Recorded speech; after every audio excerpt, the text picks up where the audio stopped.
Howdy, howdy. We are live on a Friday night with a brand new spankin' live Tex-Trek podcast. Me and my good buddy Dave. We got a new episode of Strange New Worlds to talk about, and there's some Comic-Con stuff going on today. More on that tomorrow when we do a Comic-Con stream tomorrow night. But we'll touch on some of the stuff today. But yeah, we're going to focus on this week's new episode of Strange New Worlds.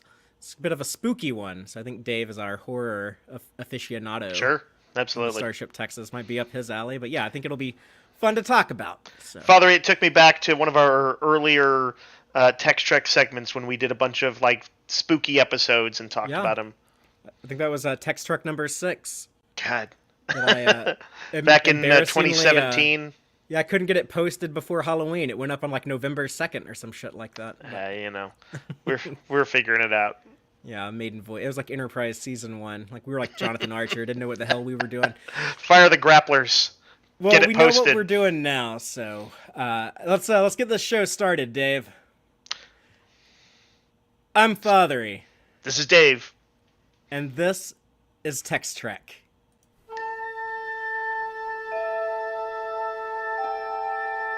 Engage.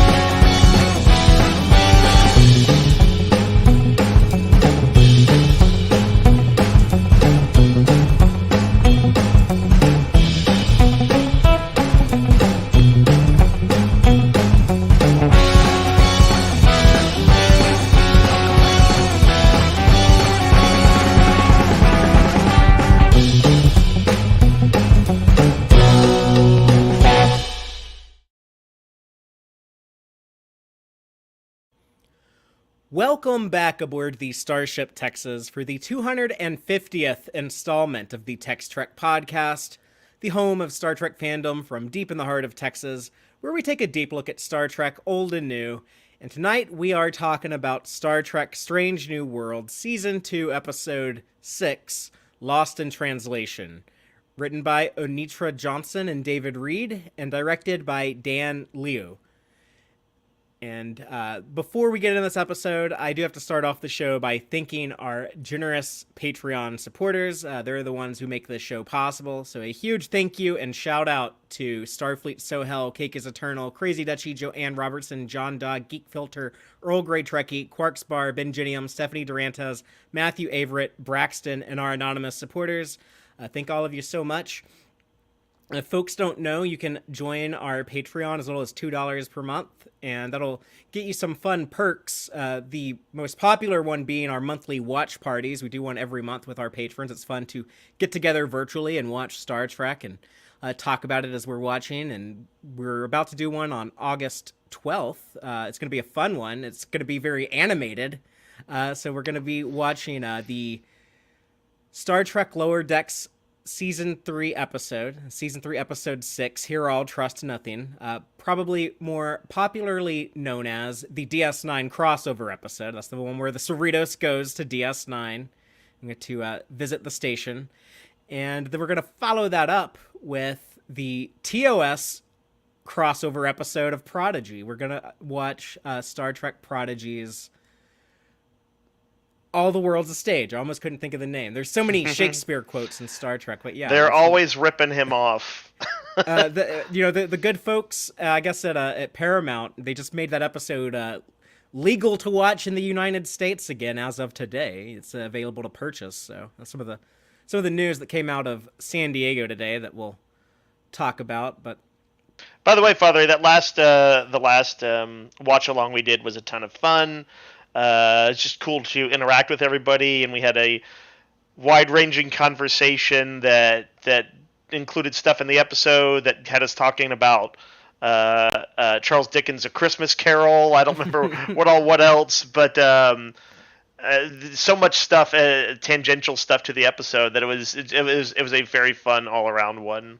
Yeah, we tend to have a lot of fun with those, and yes, normally like me and Dave and Rachel and Aaron and just all the patrons have the option. They can unmute and join in, and we were watching Voyager's flashback, but also watched the Sulu captain scenes in Star Trek 6. So that was kind of a fun way to present that. And, yeah, I'm looking forward to this double feature with Lower Decks and Prodigy coming up August 12th.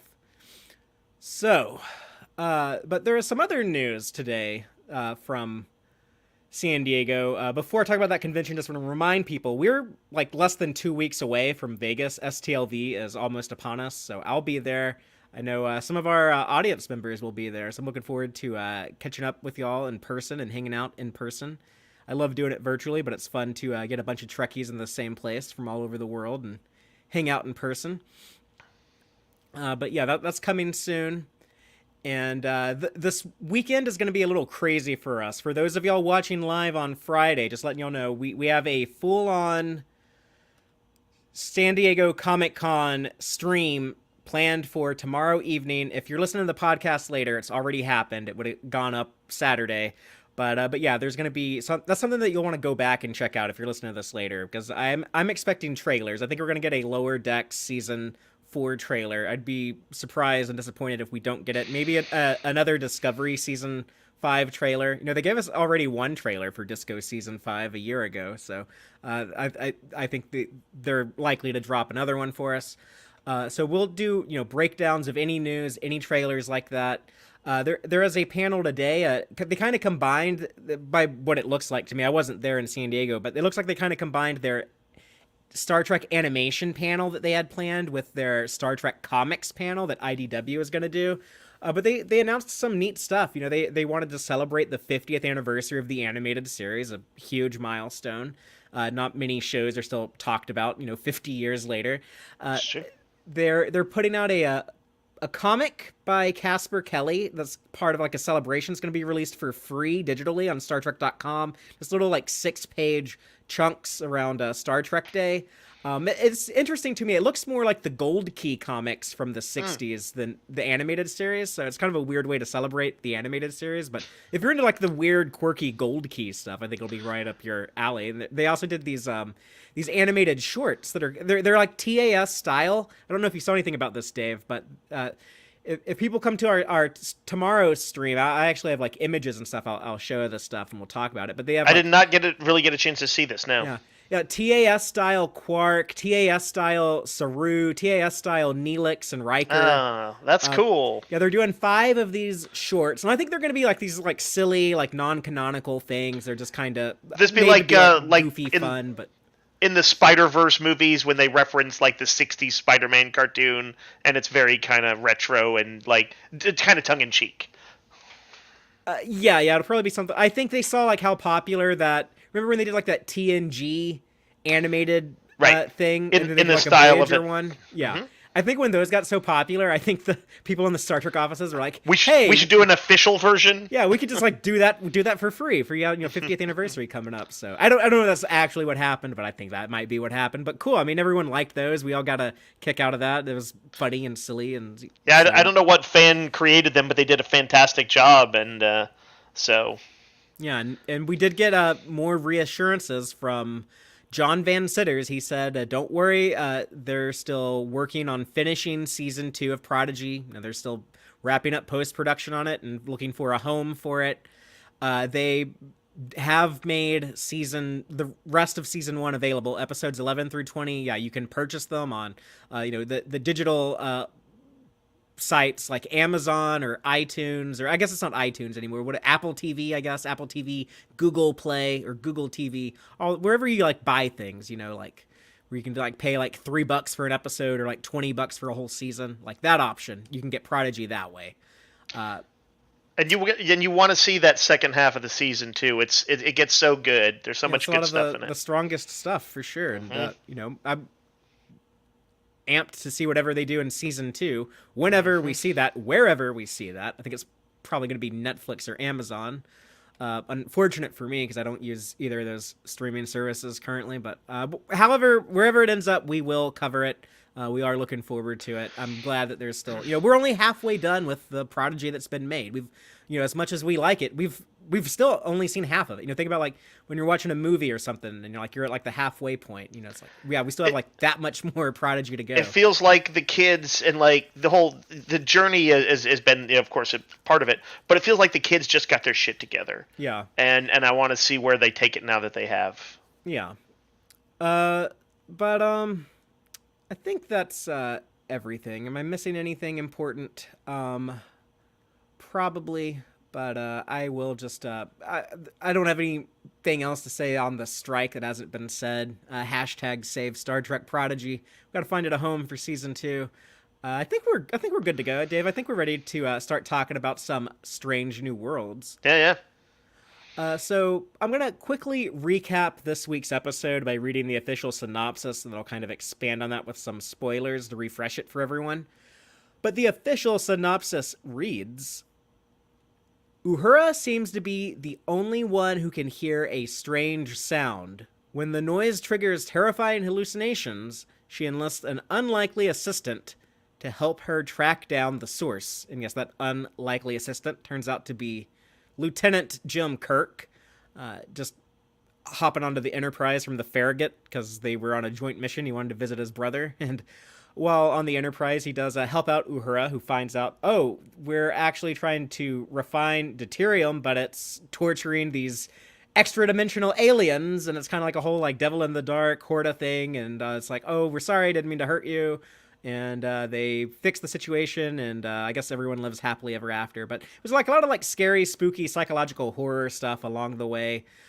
Dave, I think I skipped you on some opening statements in recent weeks. Part of those were technical issues. By the way, the people wondering why about my background, I am holed up at my brother's compound, aka his house, just while I work through some technical stuff and possibly get a new laptop. Yeah, he only lets Dave out like for like special occasions. That's right. That's right. I'll be fed if I do good on the podcast. Yeah, it's kind of like in like a halfway house situation right now. He'll get back out eventually. I'm like later era or outrageous Okana. Yeah, you're gonna abandon the Prodigy kids in the neutral zone. Right. So. Peace. That's why I got canceled. So that was really technical issues where it kept me from getting in thoughts very well last week. And thank you again to Rachel, of course, for jumping in there. That was very cool of her.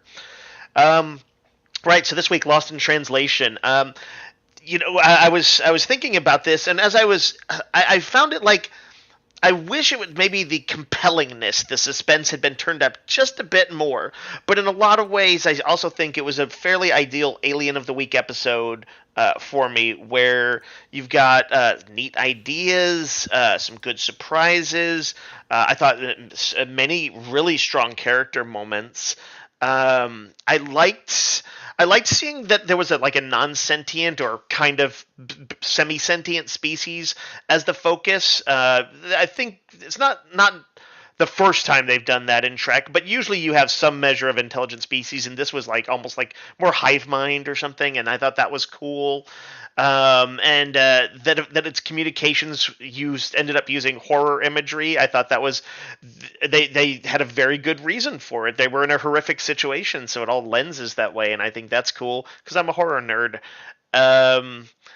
What else did we get? Uhura focus, which was cool. I like the theme that she embodied, which was that processing trauma, and also how you can think that you've maybe worked through it, and then it can kind of jump back on you. I think that's a very good theme for Star Trek to explore. And they ended up, of course, tying it into Kirk, and you could almost see the basics of his I don't believe in the no-win scenario, and like his Kirk philosophy coming through there. And indeed, Kirk was great to have in there because Kirk had interesting interactions with Uhura, with his brother, with at least briefly with Pike, and ultimately in a very fan-friendly scene with Spock. And lastly, I think the last thing that I thought was pretty cool about it was I think the Trek utopian vision comes through when you see that maybe unlike the present, we might have a very cool and strategic fuel source and if we found out it was hurting somebody, we would not necessarily photon torpedo it, but Pike would. and and for that, and it wasn't even like necessarily hurting people. It was almost more like it was endangering local wildlife, and so good on the utopian Trek future, even if Pike is going to get chewed out for it. I was pretty happy with the episode. Cool. Well, I have some thoughts on the episode as well, but before I give my opening statement, I just want to say thank you to Matthew Averett in the live audience for the very generous $5 super chat. Matthew is saying, I feel like when Dave cuts out, his ship is going through an ion storm. So Yes. I normally blame it on a nebula, but yeah, nebulas, Yeah. ion storms. It might I be like our this. mirror universe counterparts trying to cross over through an ion storm. But thank you for that, Matthew. We do appreciate it. Absolutely. But before I give my opening statement, I just remembered that other piece of important news that I forgot to share. Oh, yeah, we can double back. This might shock people, but we normally do our live show on Fridays. We're actually, next week, we are going to double up. There's going to be a live Tex-Trek show Monday and Friday. Tex-Trek number 251 will be live Monday night, a little later than normal, 8 p.m. Central. Right, Dave? Yes. Okay. Yes. That's absolutely.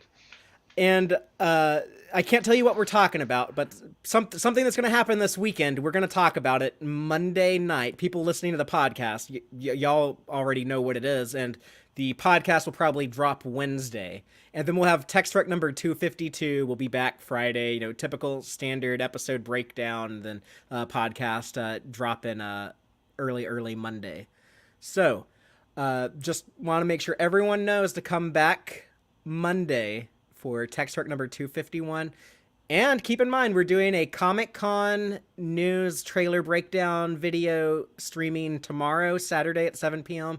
And we're also doing another stream Sunday that I can't talk about, but there's something happening Sunday at 7 p.m. as well. So a lot of Look at all this Trek excitement going on. If you're here live on Friday, we're streaming again tomorrow and again on Sunday and again on Monday. And then it'll be the normal. We're still doing the Thursday night first reaction streams with Rachel and the gang.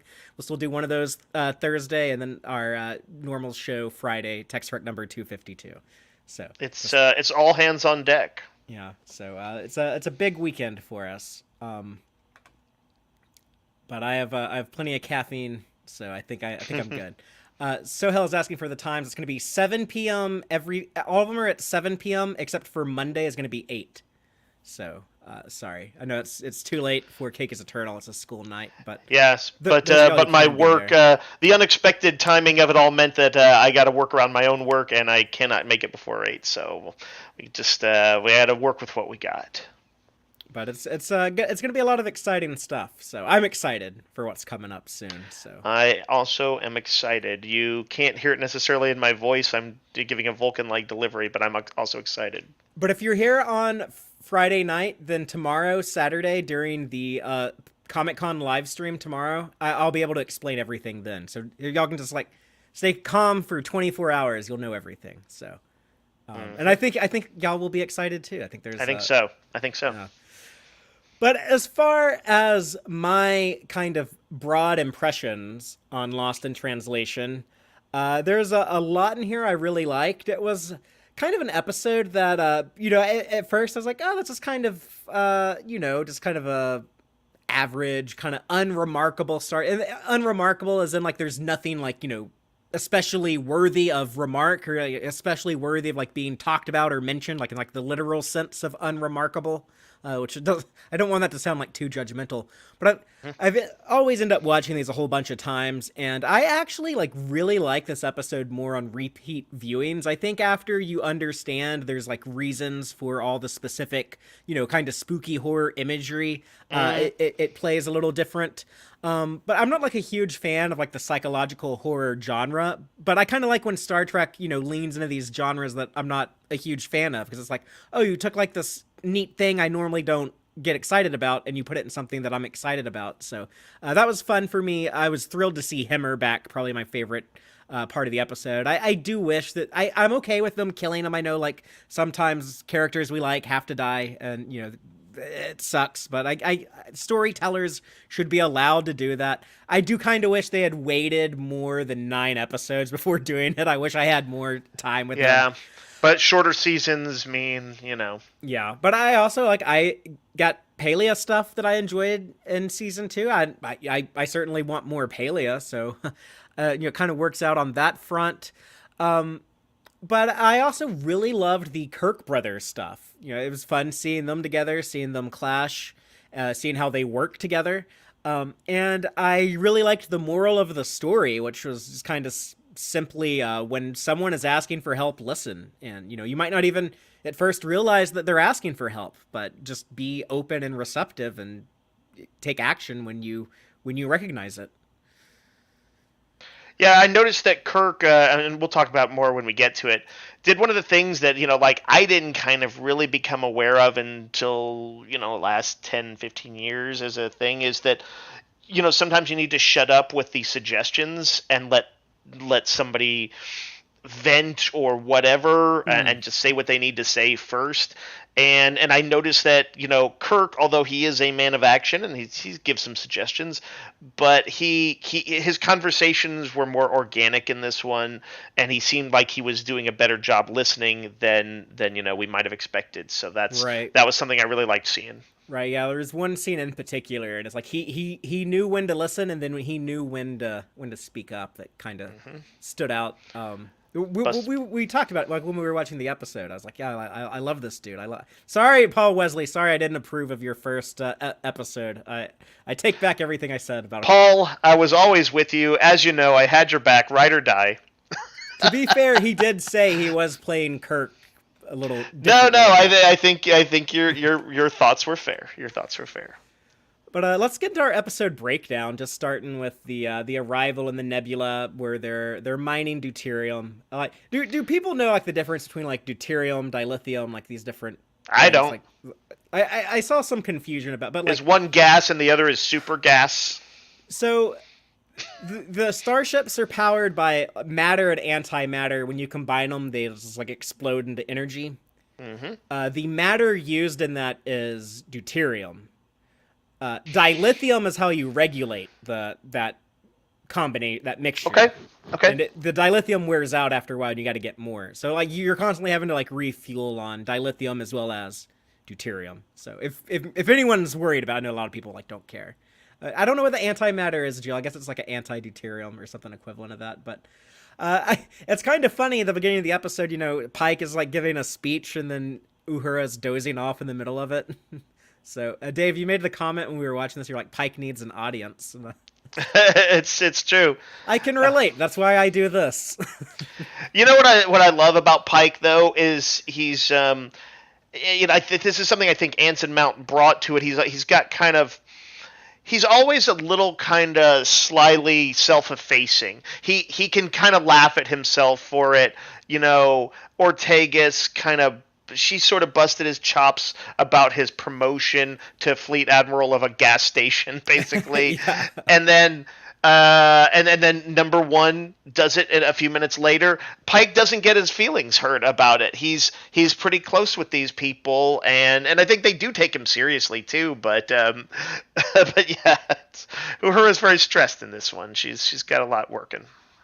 Yeah, and we learn in this episode that she probably hasn't gotten a good night's rest since Hemmer died, and she's been pushing herself, graduating from the academy, becoming an ensign, just overworked, not enough sleep. They also they do the fleet captain thing, which justifies Pike meeting Kirk, so they can adhere to that one line of dialogue from the Menagerie Part 1. But it was fun. Like, we finally got an explanation, like, what a fleet captain is. That was always, like, a weird thing they said in the Menagerie, that no one really knew what the hell that meant. But yeah, he's fleet captain of a gas station. It's only temporary. They also mentioned being close to Gorn space. Well, I was going to say, fleet captain sounds like a wartime posture kind of thing, and it kind of is and it kind of isn't. But yes, they do note there is Starfleet is not this. They're pragmatic sometimes, and when who is it that guesses that it's probably the proximity to Gorn space is probably why this fuel depot is so important? That was Spock's cold pragmatism. Spock and Pike says, I'm afraid you might be right. So he's like, yeah, it does kind of suck. It's like I don't. It's as if he's saying, I don't want this to be what the Federation is about, but sometimes it's got to be what we're about. No, he's going to be all about fighting the Gorn after they eat Captain Batel very soon. So. Yes, Father, you're quite the prophet there. I don't know if you're just a wormhole alien or an actual prophet, but we'll see. But I did like seeing the Bizarre collectors actually like collecting particles. It's something like they always talk about, but rarely show. I guess we get like the ramp scoop action in Star Trek Insurrection, but it's like, oh yeah, that's what those things do. I don't think that might go back to the Franz Joseph technical manual. Someone correct me if I'm wrong, but for decades they told us like these warp nacelles, they collect particles to be used as fuel, and we never really see them doing it. But we get that here. We get the scary sound. We get Uhura running the diagnostics in the nacelle, watching YouTube tutorials of Hemmer. And it seems like she has a similar beef with Pelia that number 1 has that's revealed later. But Uhura is also reluctant to, I guess, bond with Pelia. It's actually like a real wartime thing. You hear about like, when dudes serve with people who die and then there are replacements that show up. They're kind of like... it's uncomfortable, it's unsettling. You kind of don't want to get close to those people because it's painful. Yeah, and there is the kind of, for that person, they are in the role of, can I live up to this person? Should I have to live up to this person? It's an awkward thing to be the person in that spot. For both people. And it seems like it sucks for the one who died. So it's shitty for everyone involved. It's a shitty. It's a lose situation. Pelia, because of her like kind of like age and wit, she seems to be. It seems to be easier for her to kind of roll with it with some sort of a little gallows humor and kind of just being a little bit of she's a whippersnapper.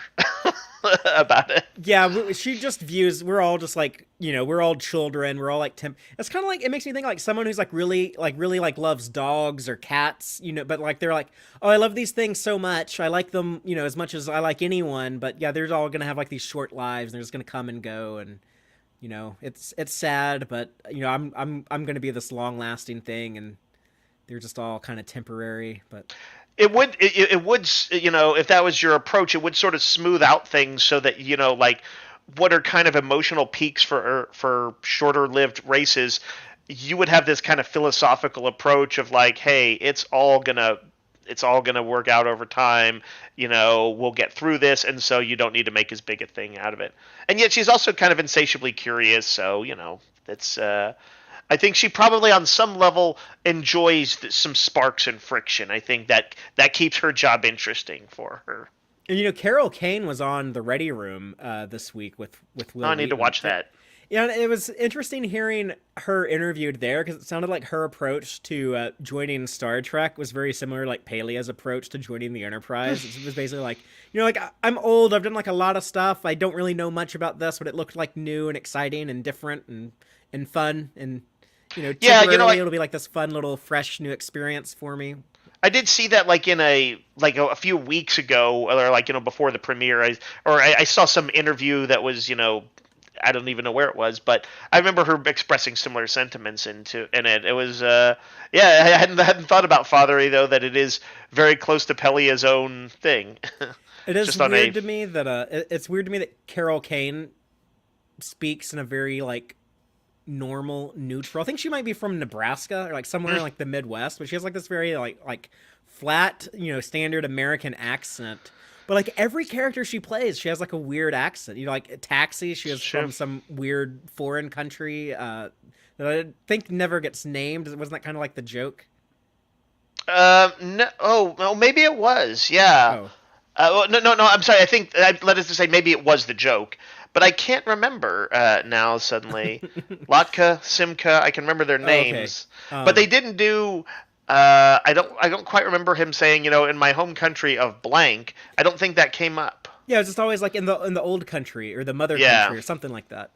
But anyways, like, she talks weird, in the Adams family and like everything. But some actors I always say Princess like if Bride. if if you want to invent a new language, just put Johnny Depp, Benicio del Toro, Vincent D'Onofrio, and Tom Hardy in a movie together, and they would all try to they would try to out weird voice. They'd all be like, I got to give like my character a really unique sounding voice, and just the four of them talking would invent a new language. But maybe Carol Kane needs to be in that mix too.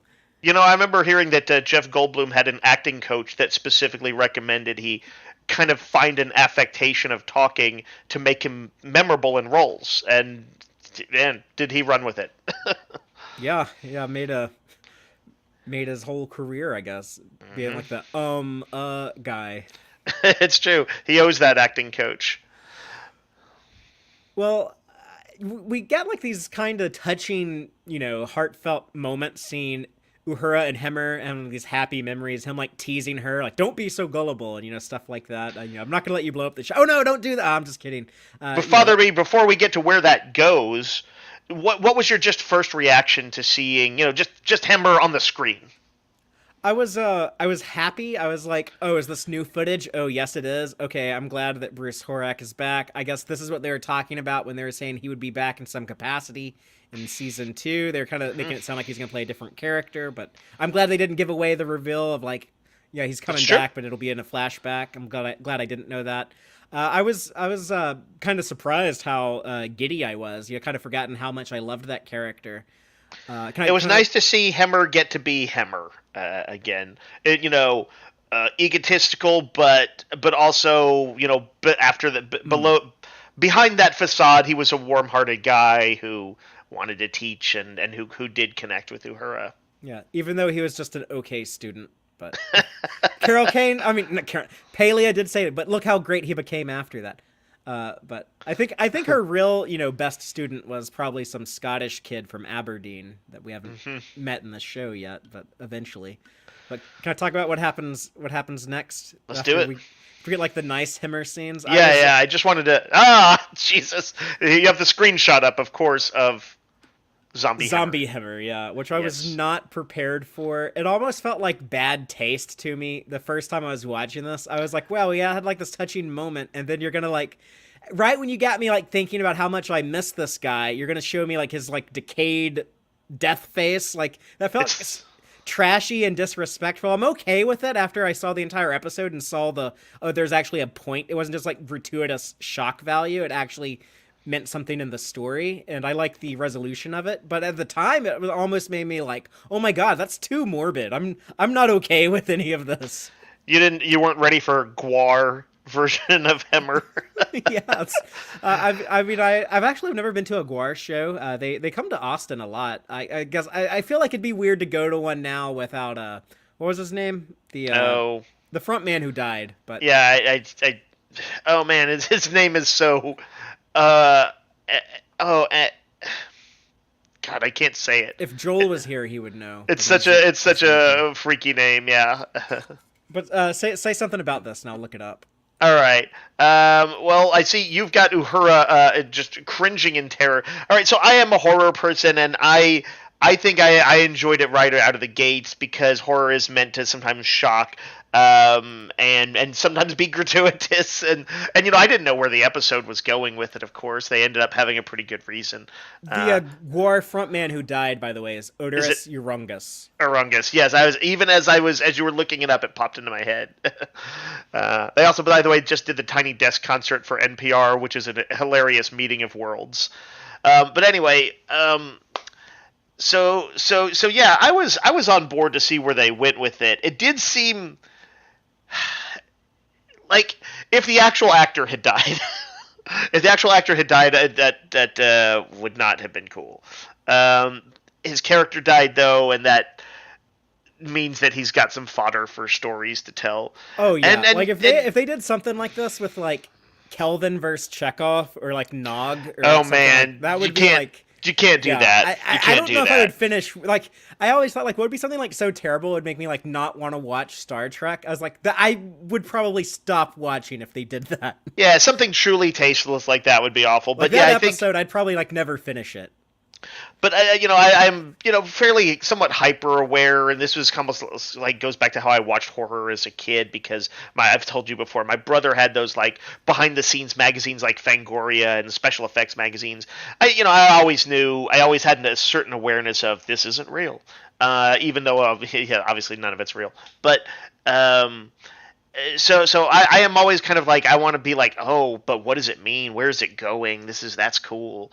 So yeah, this is the only, and sort of in a way, it's the most shocking thing in the whole episode, and I think because some of the subsequent scary imagery she sees can't live up to it.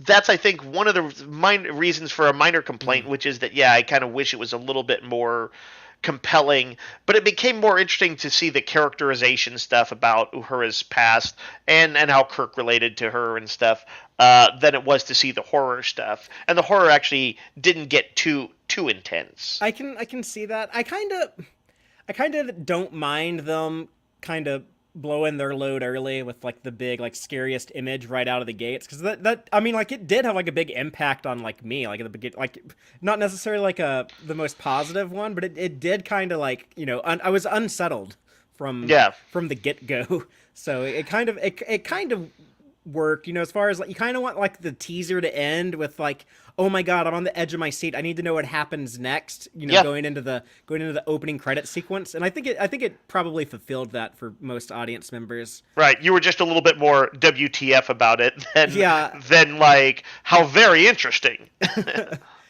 Yeah, but Uhura's kind of, I don't want to say like Dr. Mbenga's not taking her seriously, but like to him, there's like a very obvious explanation. It's like, oh yeah, deuterium, like it's a known hallucinogen. Like I'm sure that's all this is. You were exposed to it. It's in your system. You saw something weird. What else could it be?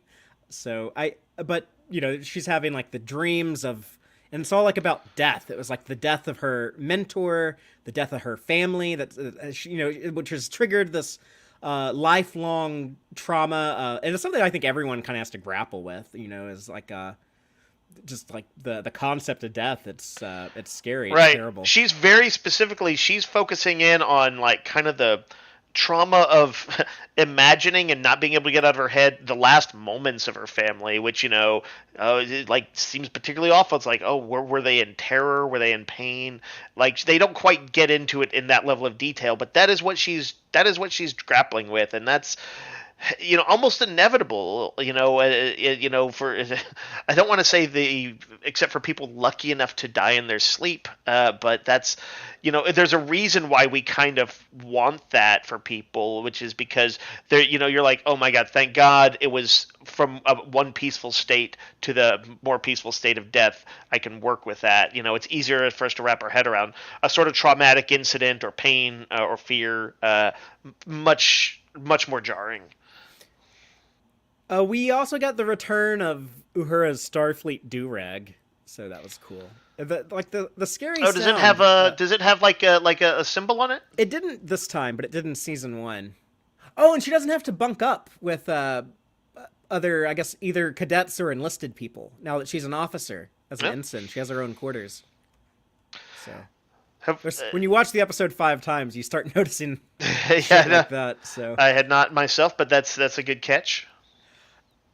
uh, but yeah, let's get into like the arrival of Kirk and the stuff that goes on in the port galley. But the Kirk brothers meet up. They're finally able to hang out. We saw a little bit of this in Equality of Mercy, but they kind of didn't linger on it. We just saw them hug in the transporter room like this. But here we actually get like a whole story arc with the two of them and find out there's some tension between them.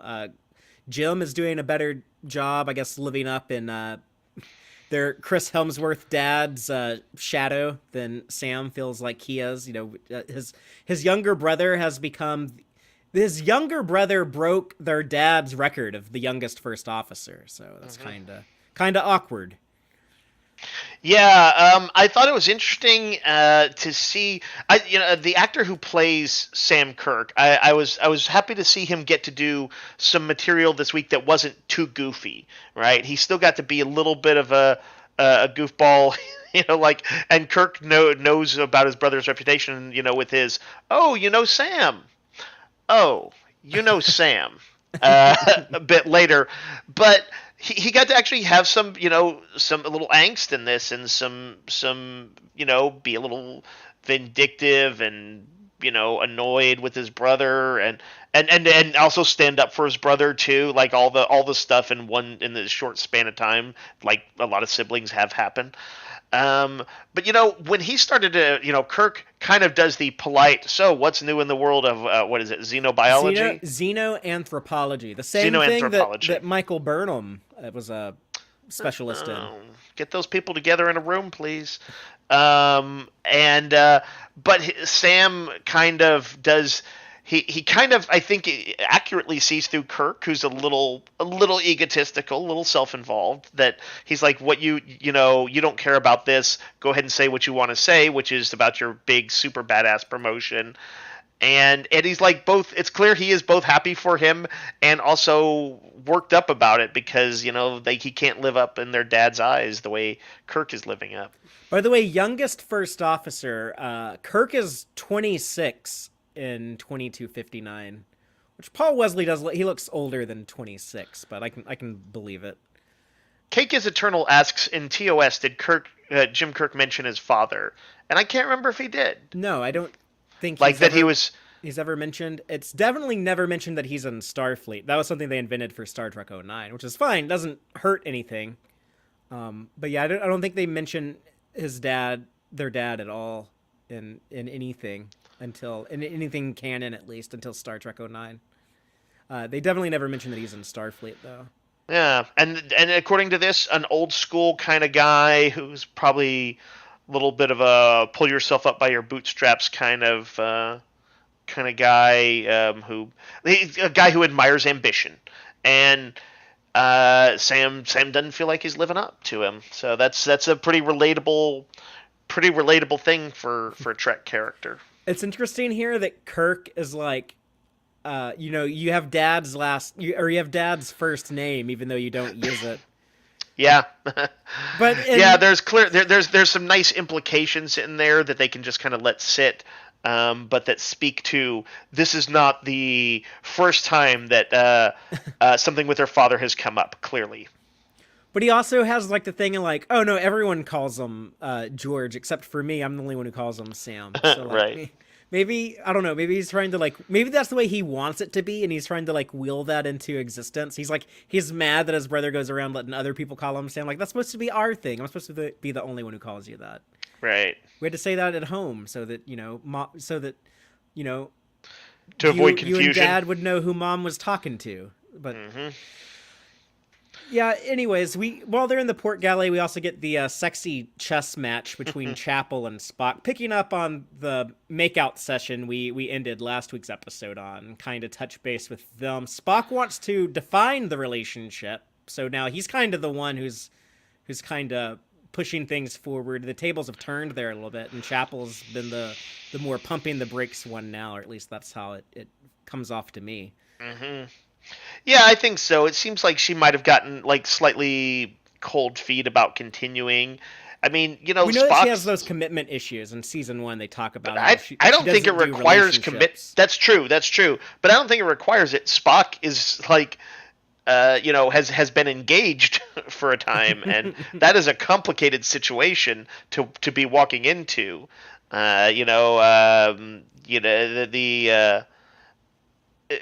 When that episode ended, where were things with Spock and T'Pring? T'Pring said we need some space, and Still engaged?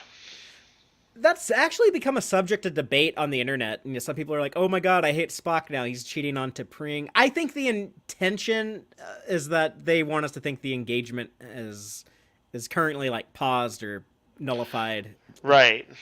Spock's got some technical wiggle room I there. guess they could have been like a little bit more clear, but they also still want it to be juicy and dramatic and be like Sure. and I get that. It's like, but I don't know. I think it's also weird to assume that like all characters have like a very traditional heteronormative monogamous relationship. Right. Think it's probably a better habit not to assume like everyone has like those same like relationship rules. Right. So I In fact, the uh, Vulcans might actually, be better in some ways at like acknowledging various stripes of non-monogamy, like ethical non-monogamy, as sort of logical things, and treating it as such potentially. So, but yeah, we don't know for sure. Um, Multiple reasons why Chapel might want to pump the brakes, as you say. and uh she still seems, very like she's into Spock. She's excited about where this is going. She's doing like the flirty eyes and the winking and everything. But yeah, she does. She prefers not to define things. And I get like where Spock's coming from because he's probably a guy who, he deals with cold hard facts. He likes there to be definitions. He wants to solve the equations. It's the way he looks at it. So it felt organic to who these people are. But it also feels organic to the story that the plot of this episode is trying to tell, because Uhura goes to, who would you go to if you think, oh no, there's something like really weird affecting me? I should probably talk to a nurse and a science officer. So she talked, look, they're right here in the port galley. I'm going to go talk to Spock and Chapel. Of course, they were like, okay, Nyota, I get like you're hearing like this weird sound, and yeah, maybe you did hear it before you got exposed to the deuterium, but I mean, deuterium is a known hallucinogenic. Are you sure that's not what this is? It's in your system, so that's probably all that's going on. I get where they're coming from. I also get where she is coming from, and I get where Kirk is coming from when he's just kind of passively observing. And I was like, oh, you look like you might could use a friend or use some help, and introduces himself to Uhura in a scene that very much mirrors their first encounter in the Kelvin timeline in Star Trek '09, But with perhaps a better outcome. with a more traditional Kirk, Right. as opposed to this is more, it felt like original series Kirk and not pop Bro culture Kirk, who's the Zap Brannigan, like people are like, oh yeah, Shatner, Right. such like egotistical blowhard, and they kind of like they think that Kirk is like that when if you watch the original series, he's not. Yeah. There is a sense that Kirk is like, hey, I'll cool off on hitting on you, but I'm still interested, and maybe that's percolating. That might still be pushing it a little bit, but I think was within much more reasonable bounds. He was not being a dick. Yeah, and I think that this was intentional kind of juxtaposition of like, yeah, we're gonna do this guy. He's different than Chris Pine. This guy, like, their dad didn't die. He grew up differently. I'm not even like bashing like the Chris Pine Kirk. Like, I think J.J. Abrams had a very specific vision of his lead man for those movies, and I think Chris Pine did a great job of Right, and he was supposed to be more rudderless without yeah. that traditionalist father. And it worked for, I mean, like, I always call those movies popcorn Star Trek. I think that's fine to have some popcorn Star Trek. We have 900 episodes almost at this point, so that's fine. But yeah, and he was a popcorn Kirk. And if you're just doing like a 2-hour action adventure movie, like I think that's fine for that story. This guy I prefer because he's represents more of the things I like in the character that Shatner was playing, and I think he's a great addition to Strange New Worlds. So Father, he kind of seems to energize any room he walks into, which yeah, is what's kind of cool. Is like you feel like that should be, I never thought about that. If somebody said, "Oh, describe Kirk in the original series," I wouldn't necessarily have said, "Oh, he energizes every room he walks into." But that is the character he was playing. He was supposed to be, you had sort of extremes with McCoy and Spock, and somehow, even though he's supposed to be the center, who brings it all together. Well, usually that person, sometimes that the risk in TV or in any sort of medium is that that character is less interesting. But because he also had a little of that Shatner swagger and a little larger than lifeness, he felt big, right? You know, he empathized in big ways, and sometimes. And he was also witty. He was witty. He's like Kirk has a lot of aspects. But yeah, he seems to energize these scenes, and so like literally every scene with him in this was, I thought, pretty gold. It's similar to that energy that Anson Mount displayed so heavily when he first showed up on Discovery, when he set foot on that ship, and we talked about it way back in Disco season 2 when we were covering that, but we were both kind of blown away by that season 2 opener, Brother, and we were like, man, like this guy is, there's like the risk of him like stealing the show, like he's Right. yeah, he's so magnetic and Well, now that he has his own watchable. show, he has outdone it. So he Yeah, did. well, He arguably did. He just he so just had to he did it through his own show. it all worked out, Yeah. he Kirk here, he's gonna listen to Uhura, and to the point where even like after she pops him in the face and literally bloodies his nose, he's still like, let's not like turn you into sickbay and get you in trouble. Let's actually investigate this. So and it was because of his experience. He said, like, look, I've gone days without sleep. I've also had deuterium poisoning, and yeah, like your symptoms seem to be a little different than what I had. So, it's kind of like his experience is also what kind of allows him to be a little bit more on top of the ball here than say Spock or Chapel or Mbenga. Say that again, Father Ray. He said that Uhura's symptoms seemed like unusual. Like he said, "Oh, I've had days without sleep, and I've also had deuterium poisoning, but I've never punched a superior officer in the face." So, Right. Right. I guess like he's like, yeah, you shouldn't see hallucinations that are that like as detailed or specific as what you're Right. describing. That doesn't jive with my experiences. Before we talk more about like their, I guess, investigation, we should switch gears to Una and the refinery and the stuff with poor Lieutenant Ramon. You know, we see more of him than we do most red shirts, and he ends up being a fairly sympathetic Yeah, guy for, who's an antagonist in the sense that he's causing problems, but certainly not through his own will. but Pike has that conversation with Una about organizational difficulties and managerial fervor, and I don't know, whatever buzzword. I think he's just kind of trying to butter up Una and get her ready to do this assignment she didn't seem like thrilled about, but Well, managerial fervor sounds like it'd be like their buzzword for somebody who's going to kick some ass. yeah, You hard know, ass, like, like or that is to say, a polite way of putting it. And go so whip she them was into saying, into shape. yeah. That said, we are getting to one of the things, kind of the subplot I wasn't wild about in this episode, because I felt like her antagonism towards Pelia didn't feel like the Una that I'd seen, even given the situation that she was supposed to be in, where we know she was agitated because of the hammer loss. I have kind of had a hard time with the show figuring out what they're wanting to do with Una. It makes me wonder, like, I don't do the writers, have they been having a hard time figuring out what they want to do with her character? I mean, they had like this really big episode for her in episode 2 that they were building towards since the end of season 1, but like other than that, they haven't done like and sometimes it feels like they really soften her and they make her like a lot more like kind of lighthearted, and she comes off as like girlier and like more feminine than how Majel Barrett played her, where she was all Sure. very like serious and all business and straight laced, and even had like a bit more like butch energy. She Yeah. almost felt like a little bit more like an Ellen Ripley type Yeah. character. And they kind of seems to toggle back and forth and all over the place. But Well, that was I kind like of her like in this one.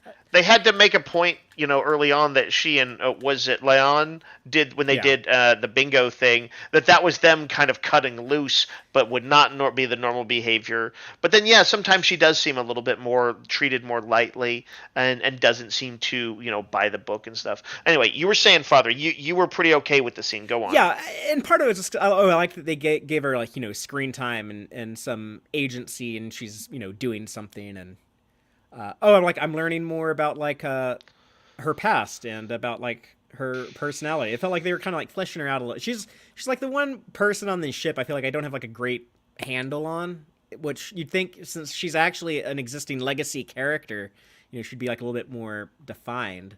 But Yeah, that is, if there's something that like maybe is a season wide sort of thing that they could use a little course correct on, I do think it's pinning down number one. This would certainly not be the first time this has happened in Trek's history. Dax seemed to take some pinning down. Yeah, it took them a season to figure out her, for sure. So yeah, let's I'm certainly willing to give him some time. And it's not that, and there were some good moments in this stuff with Pelia, of course. It's I like the scripting. I love the shot of number one kind of towering over Pelia Yeah. when they first start having sparks on the refinery, and the shot of Pelia just kind of just not giving a fuck. I don't care that you're a foot taller than me. When we were watching a flashback, the Voyager episode, there's a scene in that episode when young Ensign Tuvok kind of stands up to Captain Sulu, and like when that happens, like Captain Sulu doesn't even get out of the captain's chair. He really just like looks at Tuvok like, I really do not have time for you young little 20-something ensign. Like your opinion is noted, but it means nothing to me. Like I'm not even. He's all controlled power. He doesn't Yeah. need to get in somebody's Like face. I'm not even gonna get like worked up. I'm not gonna show like a single sign of emotion. Like that's how like unimportant this is to me. And I kind of felt like the same energy with Pelia and number. I mean, she's like a little bit more jovial about all of it. And but Hey, Father, Jill, I see, was saying that Kirk is kind of being a bit of an attention stealer, both from Pike and in this case, Uhura, who it was kind of her episode, but Kirk kind of does scene steal. There's no doubt. Do you think that's an issue? Where'd you land on that? no, I like the use of Kirk and Uhura both in this episode. Do you think he's like in danger of like did he take away from her in any way? No, I don't think so. But Okay, I'm just curious. I think this is like the most Uhura-centric episode of Star Trek ever, probably. She was prominently featured in, what was it, Children of the Comet? Yeah.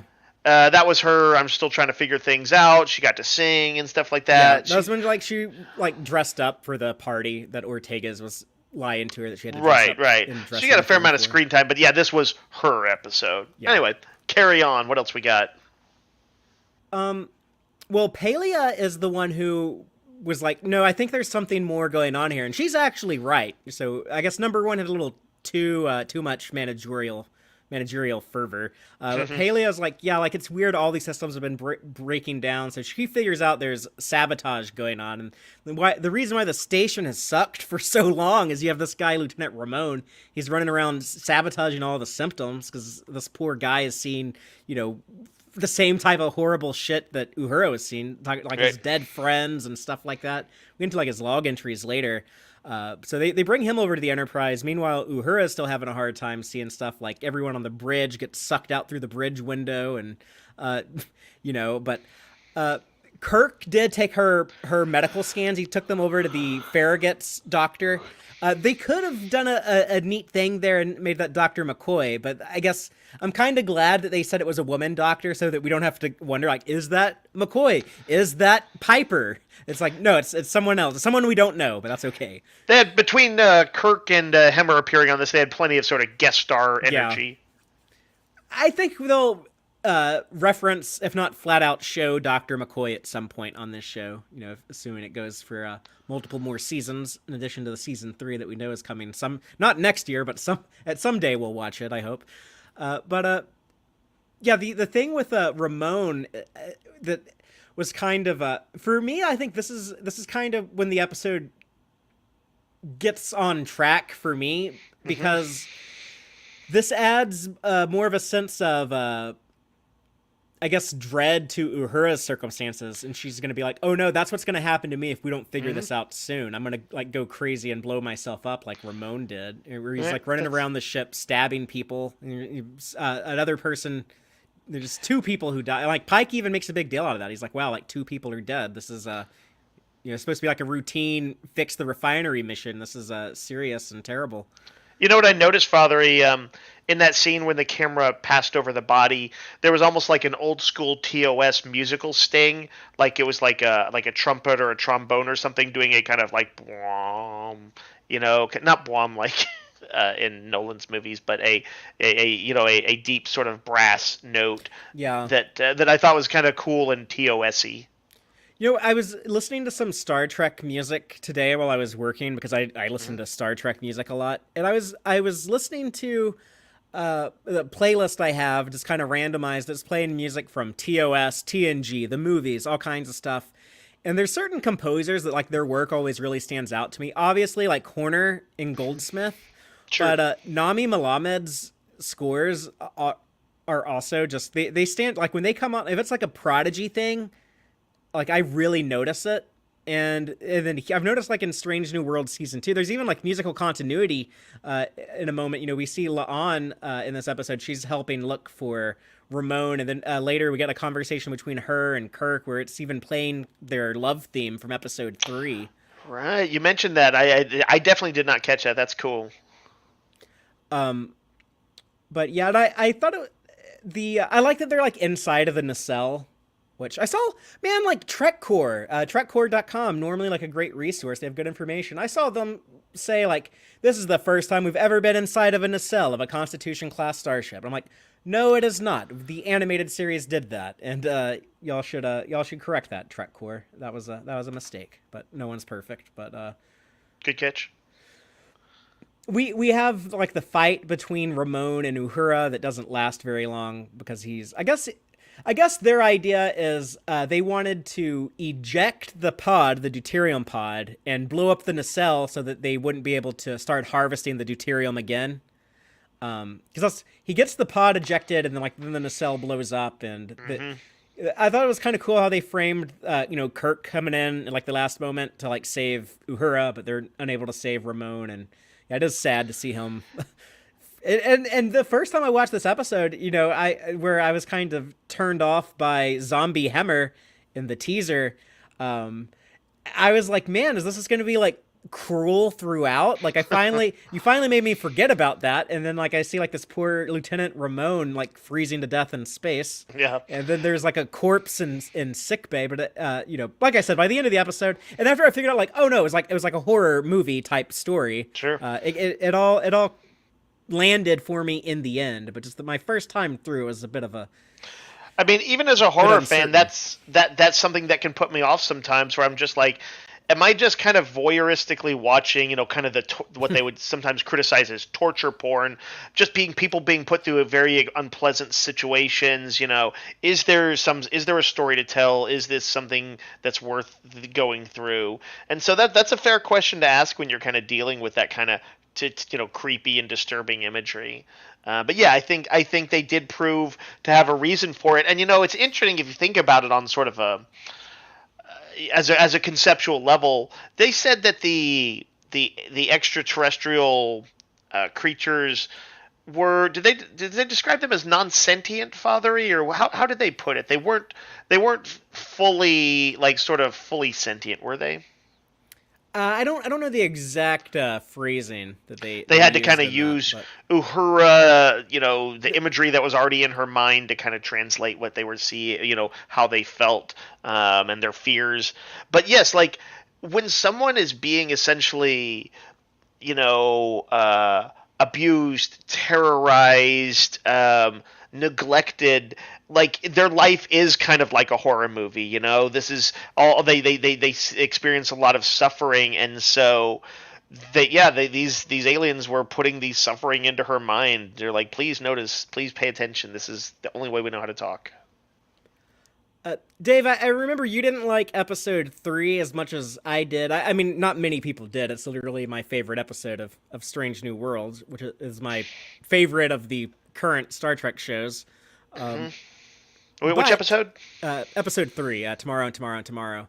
Right. But you did like the chemistry between La'an and Kirk and the For romantic sure. scenes there. There What was a did you think lot of? to like in the episode, and some of my issues were more about like the seriousness of the premise of them going back in time versus the kind of strength of their kind of slightly more rom-com element moments.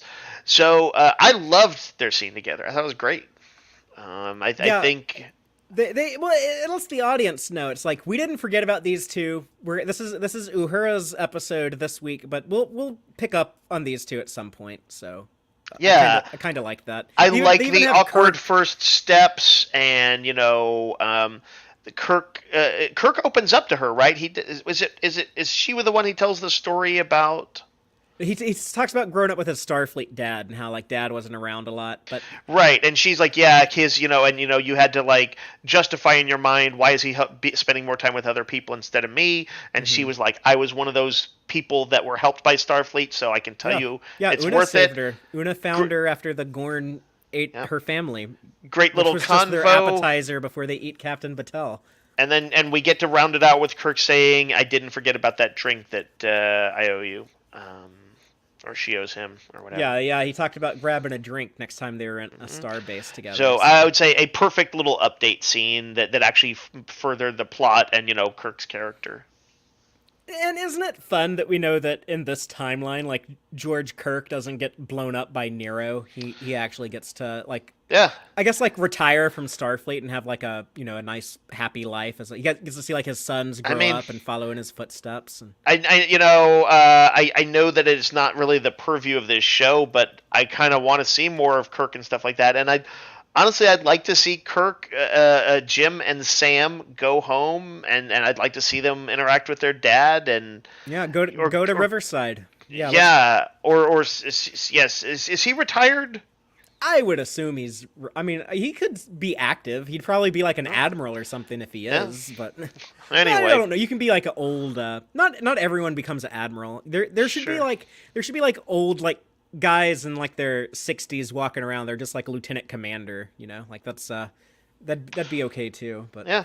Oh, I'd like to if it was in the cards, it's something I'd like to see. yeah, maybe season 3 or 4, 5, hopefully 6 and 7. I hope that there's a lot more Strange New Worlds. But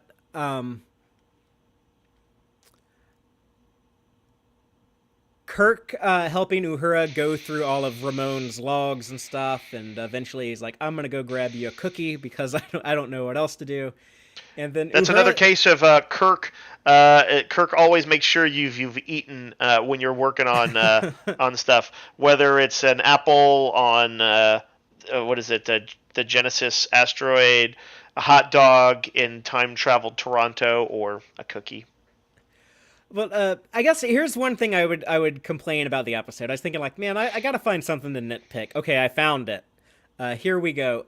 When Uhura is not making any headway, trying to investigate Ramon's logs and records and figure out, what's going on here.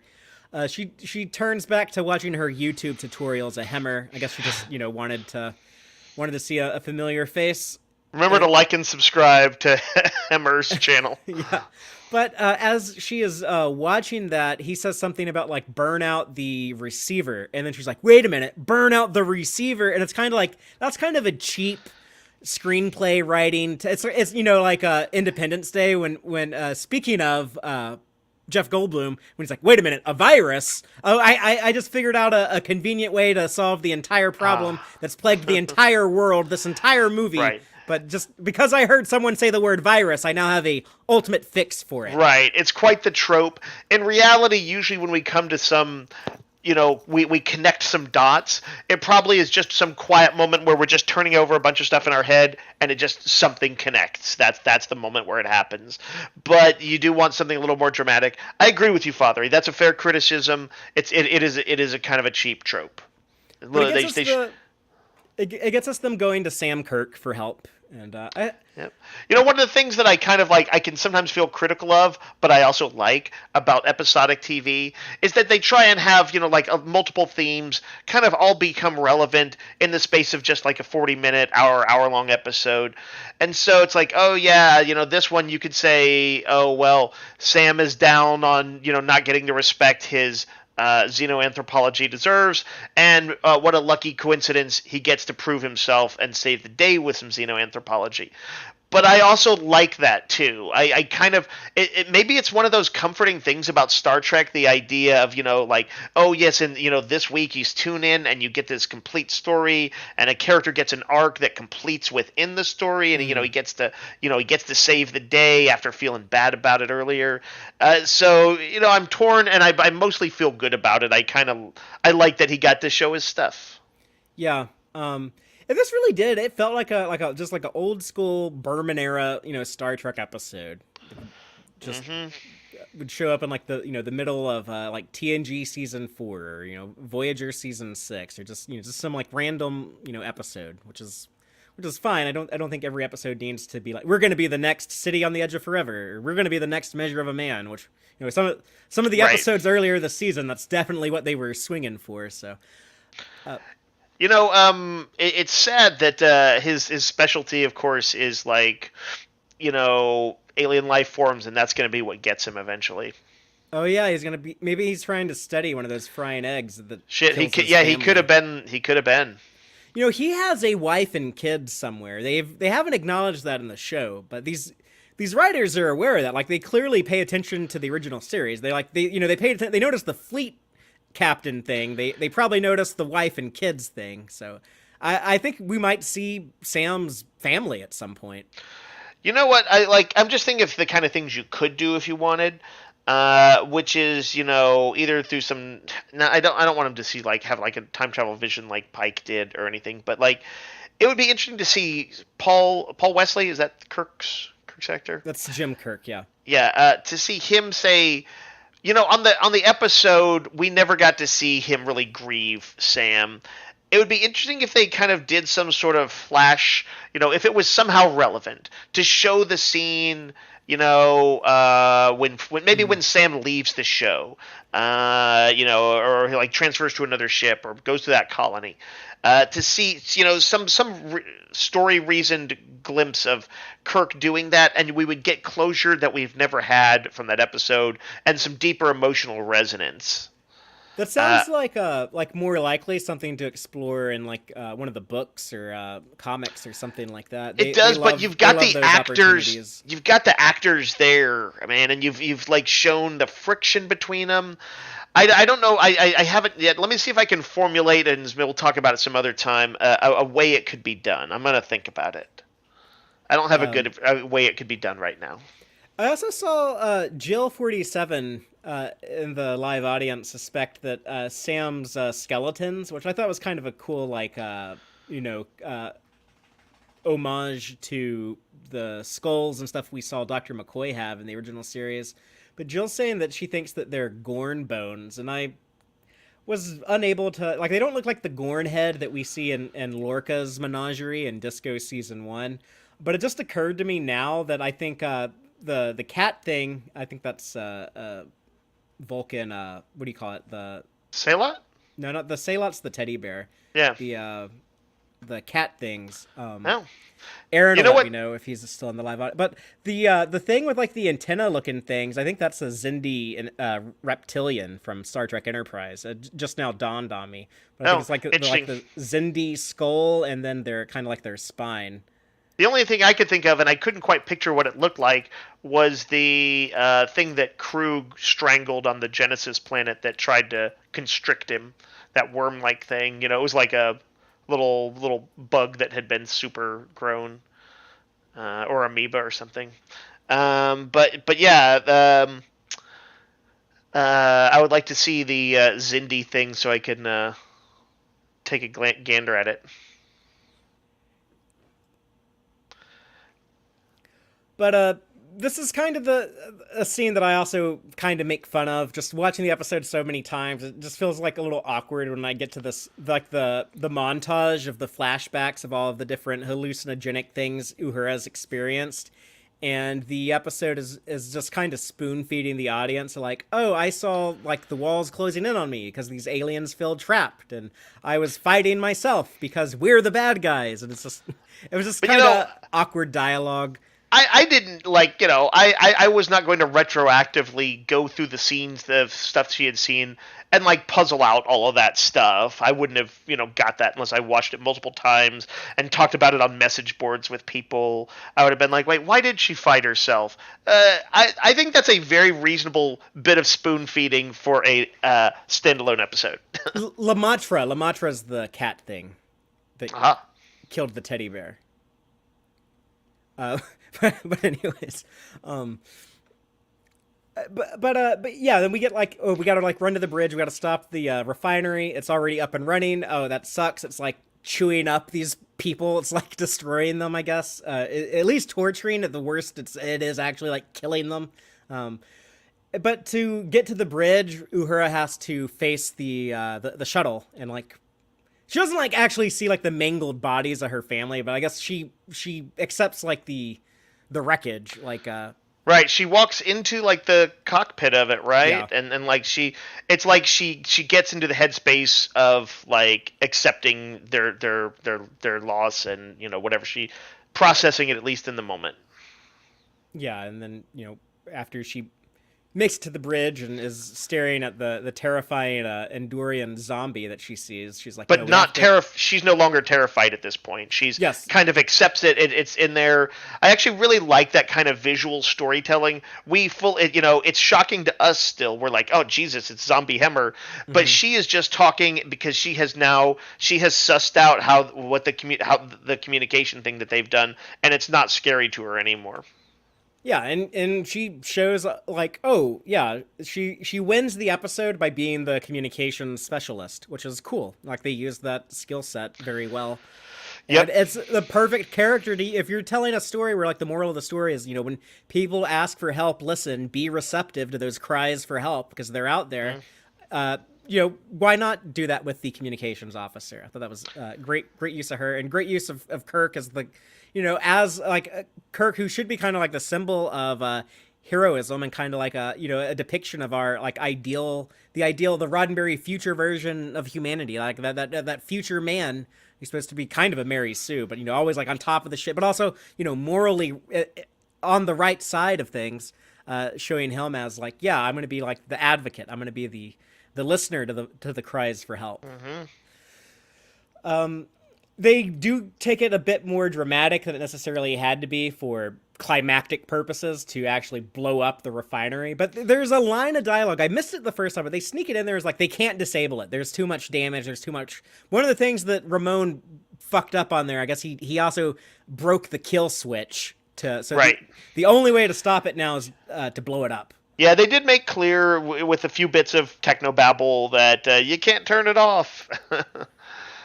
But the more climactic thing for me in this episode, was Sohail was just saying he hoped you had the screenshot for that you just put up seconds later.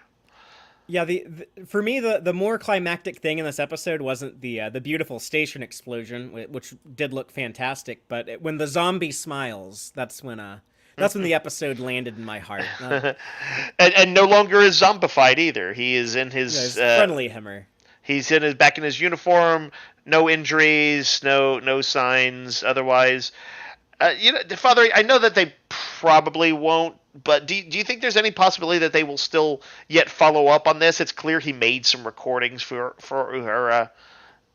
Do you think we might? I mean, they now have a device in the show where like anytime they want to have like Bruce Horrick and more Hemmer scenes, they just have to be like, oh, and then along came. They could just like write it in the script. Then along came Uhura with a pad, and she was watching a video of Hemmer doing or saying this. So right. They can fit them in whenever they want now, and it'll make sense. So, it was great just to see him again. Speaking of like doing like the non-canonical stuff and like the books and comics and stuff, wouldn't it be fun if someone told a like a TOS story, like a Uhura during like the TOS time period, and she's watching like old Himmer videos or something? I Yeah, think that'd be yeah. really cool. Like they have added to the canon in a neat Yeah. way, and now all the characters from of course from Pike's crew can be kind of freely referenced in any future TOS Kirk era stuff that they want to. Well, there's also a mention of an Admiral Nagawa in this episode, which I assume is that guy who was talking to April in the very first episode. That I was like, maybe that's the guy from the motion picture. That now I can't remember his name. Nagura, but no, that's Yeah. Nagawa. So different. Also sounds Japanese, but different. It's like that's so close to Nagura. Why wouldn't you just do Nagura? But I know like Pike is talking about how like he'll explain the station destruction, but He's I like, I'll just take the picture hit. yeah, I just picture like as soon as he gets back to Starbase One, I just picture like April and Nagawa just like run over to him and immediately rip that fleet captain badge off of his shirt. I picture Pike walking in and he's like, okay, he's like, before you say anything, Yeah. not only did I not get the station going, but we blew it to pieces. Well, it's weird. Like he does get it going, he does get it up and running, and then he blows it Yeah. up. Yeah. Yeah, they're like, oh, hey, Pike, the last transmission you said it was up and running. Just some final thoughts there. Well, But, and that was like a strategic spot too. They're like, well, thanks for letting the Gorn in. yeah, maybe like the Gorn are watching it, like oh look how dumb these people are. They cared about these stupid deuterium aliens. Yeah, I definitely get the impression the Gorn would not have done that. But we get the final scene between Una and Pelia where the cat comes out of the bag. It's like Una was claimed to be mad about getting a C, which when I first heard that, it was like, I mean, I barely graduated high school, so I was like, thrilled when I got a C. I was like, yay, I passed.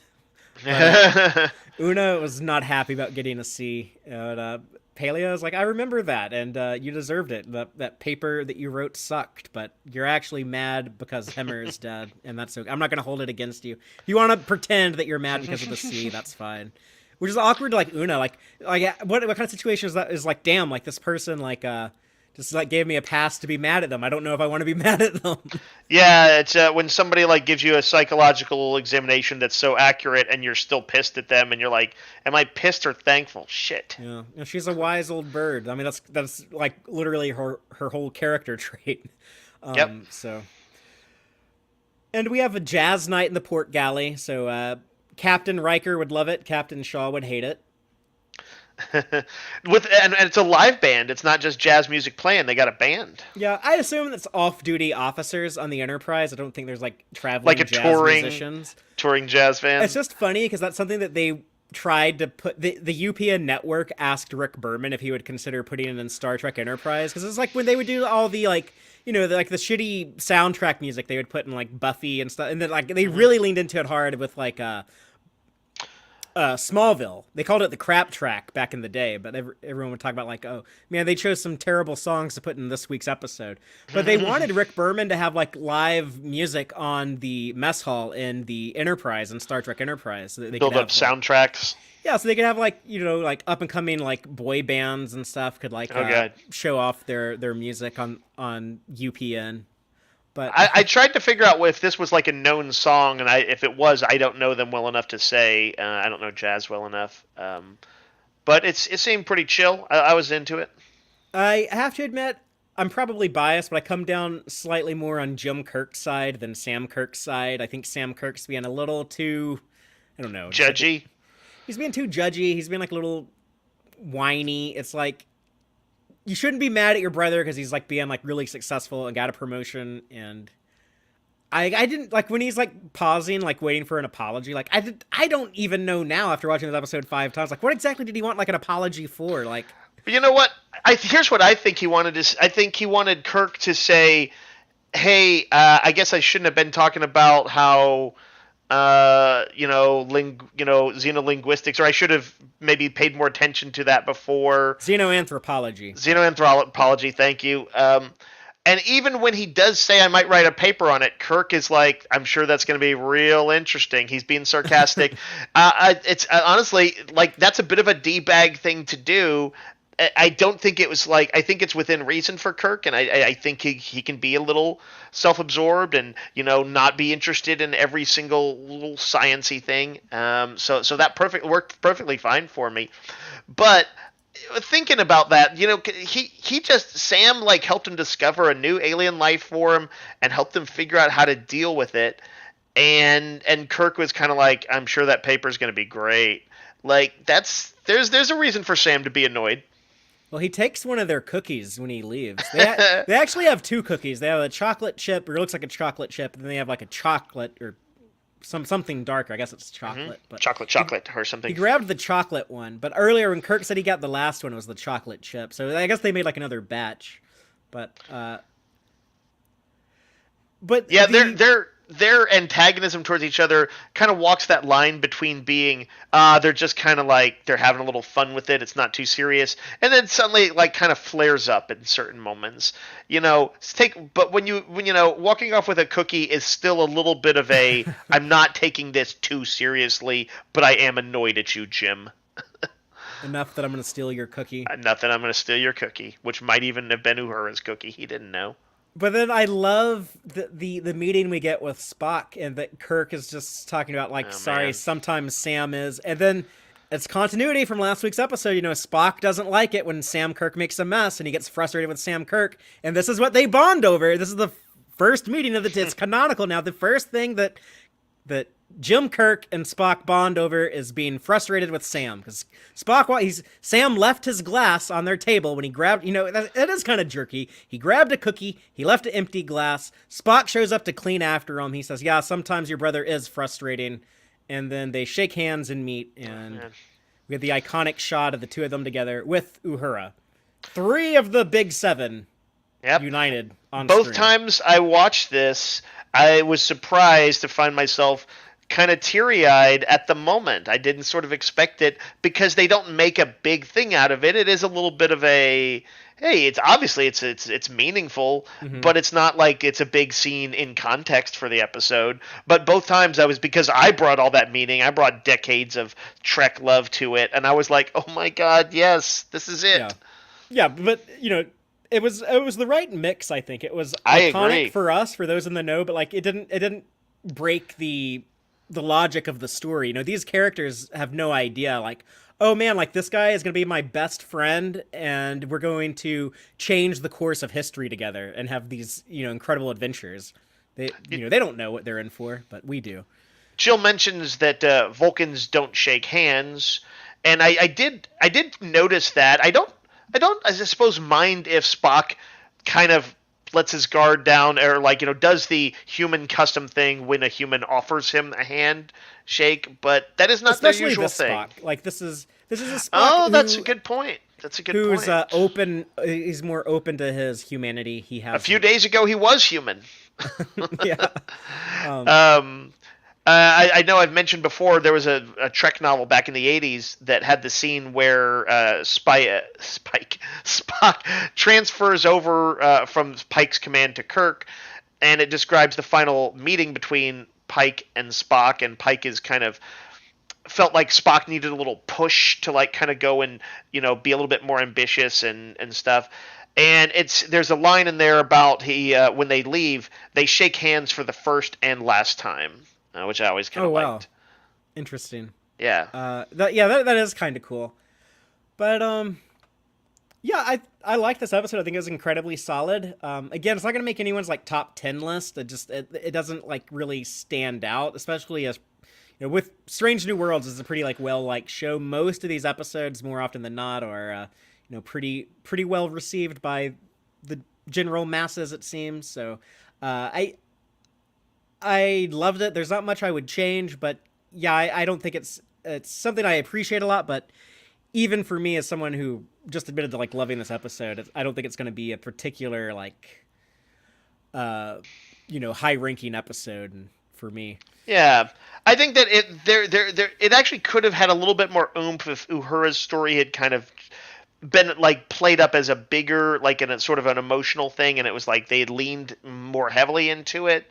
And dropped a few subplots, dropped the Pelia #1 thing, lessened Kirk's thing a bit. I think it could have become that, but I don't need every episode to be aspiring to be that. And it's part of what makes a good comfort food Trek thing is that the stakes can be high-ish, but not like life or death.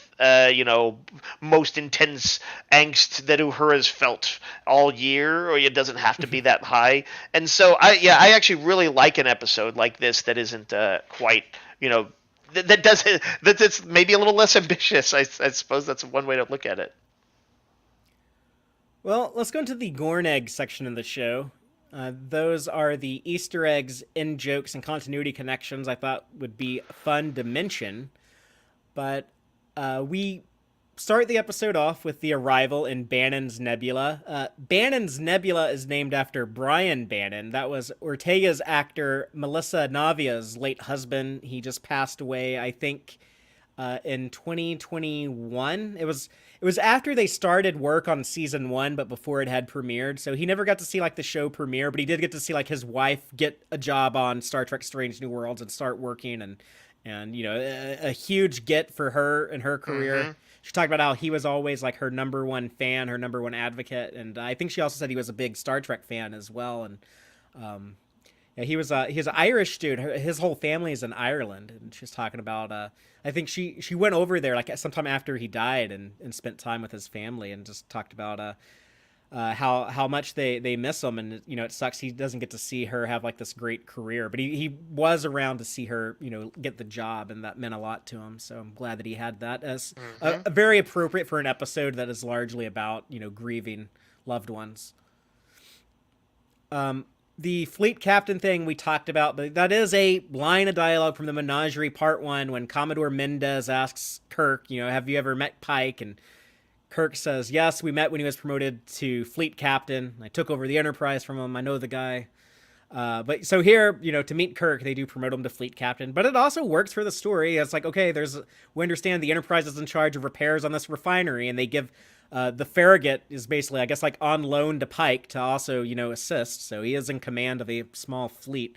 I don't, fleet captain is such a, like, why would you just like have a commodore or an admiral? But I guess like they were making stuff up in '66. They didn't have all the Starfleet. They didn't even have like the word Starfleet figured out when they wrote the Menagerie. So yeah, they fleet captain. Like that's what they went with.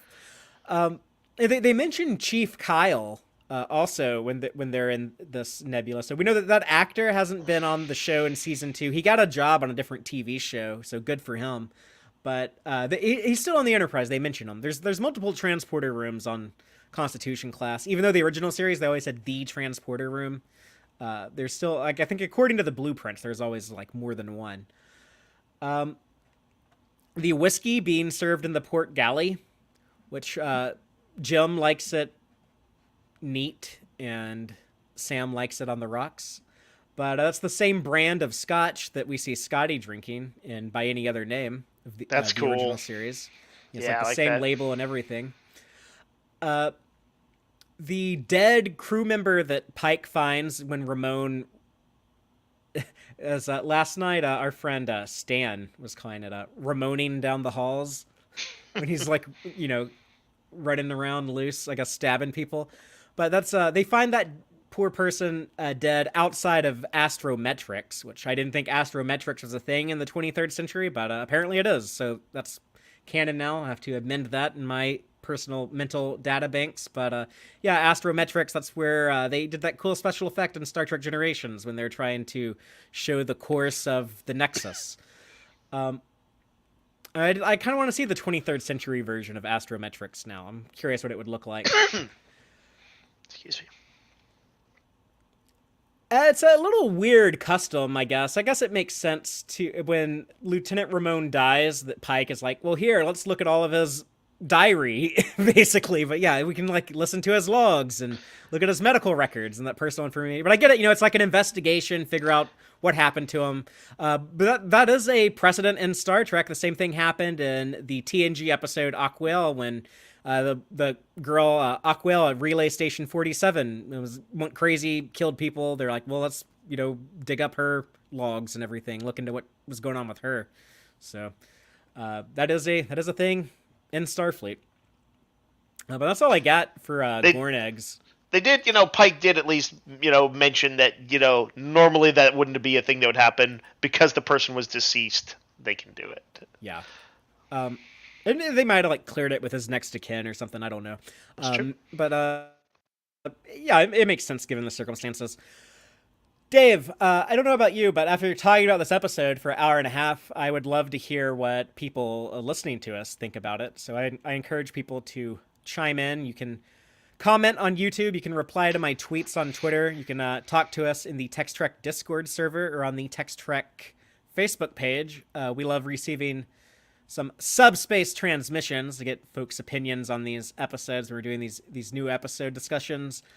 Dave, I hope that our hailing frequencies were open and nothing got lost in translation last week. Did we receive any subspace transmissions for season 2, episode 5, charades? Yeah, we got a few in here. This is, of course, the emo Spock episode, Spock the human, Spock the teenager episode. Spock the sitcom character. Spock the sitcom character. Cue up the laugh track, baby.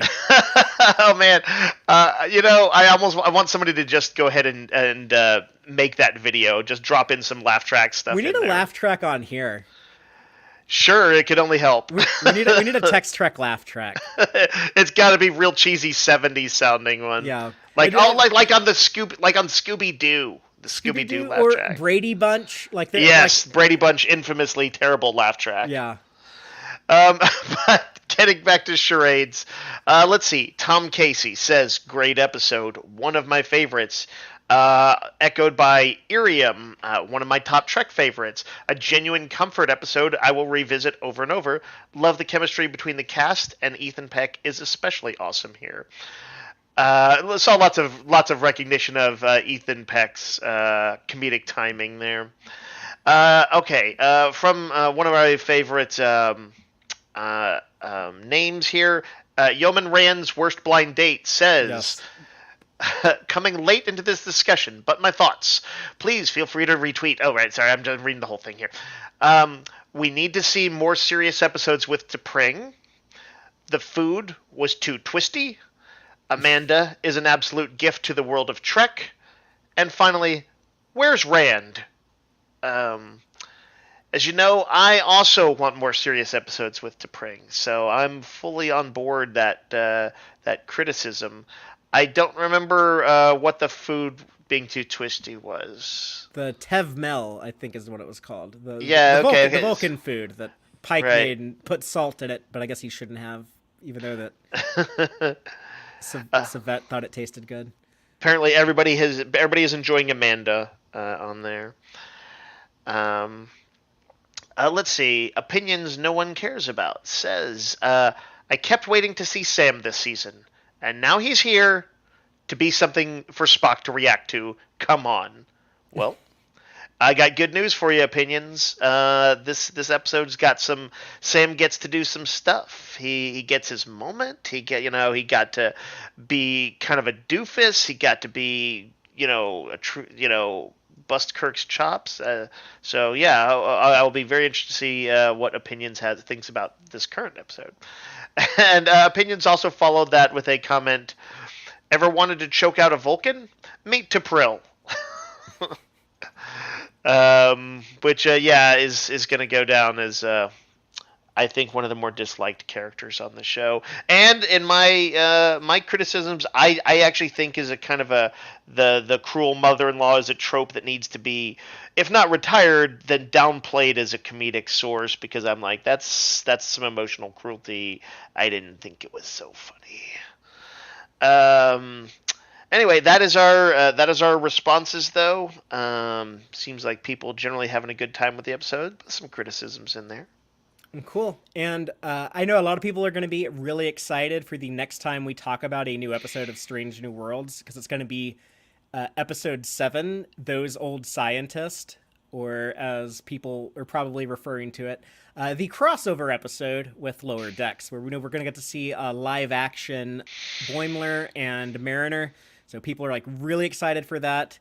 And they're actually dropping it in Hall H at Comic-Con. If you're watching this live on Friday, tomorrow, Saturday, in San Diego. So I guess there's probably people camping out right now trying to get into Hall H tomorrow to watch those old scientists. So that's really exciting. And just remember, everyone, quick reminder, if you're watching this live Friday, tomorrow on Saturday, 7 p.m. Central, we're going to do a live stream talking about all of the Star Trek related news from San Diego. We're going to talk all about the animated series panel they did today, celebrating the 50th anniversary that I talked about earlier, and some of the announcements from there. There's also some comic book news. We'll talk about that tomorrow.